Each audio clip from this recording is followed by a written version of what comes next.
Hello, இன்றைக்கி வந்து என்ன டாபிக் பார்க்க போகிறோம் அப்படின்னா மெட்ராலஜியில் என்னென்னலாம் வந்து கேட்டுக்கு தேவையோ அதெல்லாம் பார்ப்போம். ஃபஸ்ட்டு மெட்ராலஜியில் வந்து இன்றைக்கி பார்க்க போகிற வேண்டியது வந்து ஃபஸ்ட்டு நார்மல் டிஸ்ட்ரிபியூஷன் பார்ப்போம். ப்ராசஸ் கேப்பபிலிட்டினா என்னென்னு பார்ப்போம். டாலரன்ஸை பற்றி பார்ப்போம். அப்புறம் செலக்டிவ் அசம்பிளி இதெல்லாம் என்னென்னு பார்ப்போம். ஃபஸ்ட்டு வந்து நார்மல் டிஸ்ட்ரிபியூஷன் அப்படிங்கிறது என்னென்னா வந்து ப்ராபபிலிட்டியில் யூஸ் பண்ணுவாங்க மேக்ஸில். இந்த மாதிரி இருக்கும் கிராஃப். இது வந்து கிராஃப் இருக்குன்னா நார்மல் டிஸ்ட்ரிபியூஷன் எப்படி இருக்கும். இதில் வந்து சென்டர் மோஸ்ட் பாயிண்ட் வந்து ஒரு டாப் லைன் எடுத்தோம்னா அதுதான் மீன் அப்படின்னு சொல்லுவாங்க. அப்புறம் மோட் அப்படின்னு சொல்லுவாங்க. மோட் அப்படிங்கிறது பீக் ப்ராபபிலிட்டி அப்படின்னு சொல்லுவாங்க. பீக் ப்ராபபிலிட்டி அப்படின்னு சொல்லுவாங்க. இதில் வந்து இந்த இவ்வளோ உள்ள ஏரியா தான் அந்த பி ஆஃப் எக்ஸ் அப்படிங்கிறது ப்ராபபிலிட்டி அப்படின்னு சொல்லுவாங்க. அதை மொத்தம் ஷேர் பண்ணோம்னா பி ஆஃப் எக்ஸ் வந்து 99.73 சொல்லுவாங்க. இது வந்து அப்பர் லிமிட்டு, இது வந்து லோவர் லிமிட் அப்படின்னு சொல்லுவாங்க.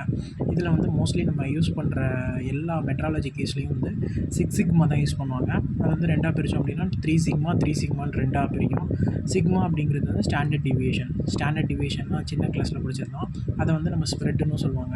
இதில் வந்து 3 சிக்மா லிமிட்ஸ் தான் யூஸ் பண்ணுவாங்க. 3 சிக்மா லிமிட்ஸ்னால் ஒன்றும் இல்லை, இந்த மெயின் இது இருக்குல்ல, மெயின் இதுலேருந்து 3 சிக்மா லிமிட்ஸு, இங்கேருந்து 3 சிக்மா லிமிட்ஸு, மொத்தத்தில் 6 சிக்மாவா, அதை தான் சிக்ஸ் சிக்மா ப்ராசஸ் கேப்பபிலிட்டி அப்படின்னு சொல்லுவாங்க.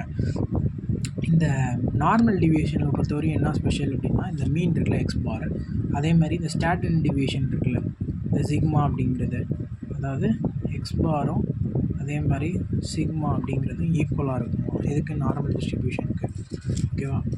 இது வந்து இப்போ நம்ம வந்து இது டிஃப்ரெண்ட் கேஸ் யூஸ் பண்ணுவாங்க. ப்ளஸ் ஆர் மைனஸ் சிக்மா அப்படின்னா இது ஒன்று இருக்குல்ல, இங்கேருந்து +3 சிக்மா, அப்புறம் இங்கேருந்து -3 சிக்மா, அதே தான் இங்கே வந்து அது வந்து 99.73% இருக்குன்னு சொல்லுவாங்க.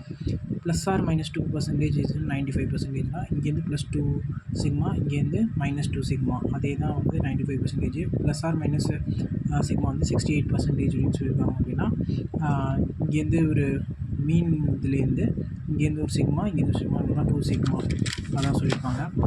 Since normal distribution is symmetric along Y ஆக்சிஸில் வந்து என்ன இருக்குது, நார்மல் டிஸ்ட்ரிபியூஷன் சிமெட்ரிக்காக இருக்கா, அதனால் மோடு அப்படின்னா இந்த எக்ஸ் பார் இருக்குல்ல, அதே மாதிரி மீடியன் அப்படிங்கிறது வந்து மோட் அண்டு மீடியன் அப்படிங்கிறது இது வந்து ஸ்டாண்டர்ட் டிவிஷன், இப்படி சொல்லக்கூடாது. மோட் அப்படிங்கிறது வேறு, பீக் ப்ராபபிலிட்டி இருக்குல்ல எக்ஸ் பார், அதே மாதிரி மீடியன் அப்படிங்கிறதையும் எக்ஸ் பார் தான் சொல்லுவாங்க. மோட் அப்படின்னாலே எக்ஸ் பார் தான், மீடியன் அப்படிங்கிறதையும் எக்ஸ் பார் தான் சொல்லுவாங்க. மீடியன் அப்படின்னா ரெண்டாக பிரிக்கிறது, இதை பாதியாக பிரிக்கிறது தான் இது. ஸ்டாண்டர்ட் டிவிஷன் வேறு, அதே மாதிரி மோடு வேறு ஓகேவா. Mode and median same. இதில் வந்து 3 sigma limit is also called process. இந்த 3 சிக்மா லிமிட் இருக்குல்ல, 3 சிக்மான்னு இருக்குல்ல, இதை வந்து நம்ம என்னன்னு சொல்லலாம் அப்படின்னா 6 சிக்மா ப்ராசஸ் கேப்பபிலிட்டி அப்படின்னு சொல்லுவாங்க.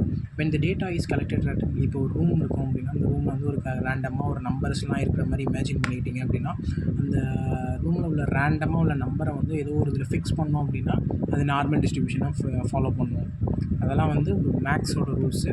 அதான் சொல்லுவாங்க, when the data is collected randomly from a infinite சோர்ஸ்லேருந்து கலெக்ட்